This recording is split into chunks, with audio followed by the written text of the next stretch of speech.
aðeins að renna með ykkur yfir það hvernig við þáttum margliður svona almennt séð. Við skulum samt alltaf hafa í huga að ef þið sjáuð einhvers staðar einfaldari leið til að þátta margliðu, til dæmis ef sami þátturinn gengur upp í alla liði og það sé hægt að taka hann bara út fyrir sviga, þá er að gera að nota þessast einföldustu aðferðina fyrst. Þannig að alltaf skal hafa í huga hvort að hægt sé að nota samlokareglu, ferningsreglu eða einhverja álíka reglu til þess að einfalda sér lífið og að gera nota ágískonar aðferð þegar hún gengur. En ef við ætlum að þátta margliðu á hærra stigi, þá getum við raun og veru fylgt þessu hérna flæðiriti. Við byrjum bara með einhverja margliðu og við byrjum á að athuga, er hún annarstigs margliða? Ef hún er annarstigs, þá getum við farið beint í að finna rætur hennar með imbu og þáttað hana þannig. Og þannig getum við fengið 2 fyrstastigs margliður ef hún er þáttaleg. Ef hún er ekki þáttaleg, þá getum við líka fundið það út. Og þegar þetta er búið, þá erum við búin að fullþátta margliðuna. Þarna er náttúrulega, ef hún er annarstigs, þá getur hún líka alveg getur verið mögulegt að þátta hana með ágiskunaraðferð. Ef hins vegar hún er ekki annarstigs, kannski 3., 4., 5. stigs, þá byrjum við að því að leita að rótum. Og fyrsta tjekk hjá okkur alltaf er 1 rót eða -1. Þá notum við sumustuðla eða víxl sumustuðla til þess að athuga það. Förum yfir þetta síðan í öðru myndbandi. En ef 1 eða -1 er rót, þá getum við stokkið til og því að þá vitum við að x minus x0 sem er þá x minus 1 eða x plus 1 er þáttur. Og fyrst að við vitum einhvern þátt, þá getum við nota skemmri deilingu til að finna kvótan, semst að finna út hver hinn þátturinn er.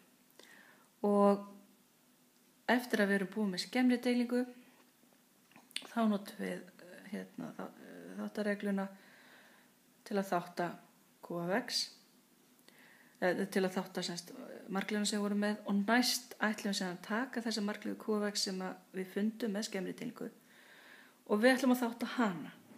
Þá erum við væntanlega komið margliðu af lægra stigi heldur en við vorum áður. Þá athugum við aftur, er margliðin sem við erum með þá annarstigs? Ef við erum komið annarstigs margliðu núna, þá bara förum við beint í imbu eða ágískunaraðferð og erum svo bara búin. Ef þessi er ennþá að hærra stigi heldur en annarstigs, þá þurfum við að fara aftur inn í hringinn og athugum aftur, ef er 1 eða -1 rót, og þegar það gæti alveg verið að til dæmis ef 1 var rót áður, að 1 sé samt ennþá rót fyrir q af x, hún sé margföld rót. En ef svarið við þessari spurningu er nei, þá förum við næst í að athuga hvort við finnum rót með svo kallari p eða p á móti q-reglu. Og þetta er semst ákveðin regla sem við fjallaðum í NN myndbandinu sem hjálpar okkur að finna einhverja rót ef hún er ræð.